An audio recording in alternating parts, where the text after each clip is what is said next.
ज़िंदगी में मायूस कभी भी ना हो, कभी भी।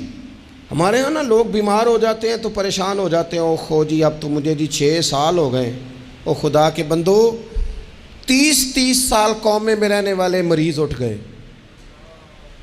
डॉक्टर जिनको लिख के दे चुके थे तुम ठीक नहीं हो सकते, शिफाएं देने वाला तो मेरा रब है, उठ के बैठ गए। मायूसी, कमज़ोरी, कुछ नहीं हो सकता, कभी नहीं हो सकता, कैसे होगा, कौन करेगा, ये तो लोग कमज़ोर बातें करते हैं। ये डिप्रेशन और मोमिन ये अलग अलग चीज़ें, टेंशन और मोमिन ये अलग अलग चीज़ें। मुसलमान कोई लावारिस है कि टेंशन ले? रब रसूल के मानने वाले भी परेशान हुआ करते हैं। ओ हम उस रब के मानने वाले हैं जो कहता है कि तुम हद में ना परेशान होना कि सवेरे मिलेगा तो शाम को नहीं मिलेगा माअज़ल्लाह, और शाम को तुम्हें देखा जाएगा तो सुबह ना देखा जाएगा। तुम उस करीम के मानने वाले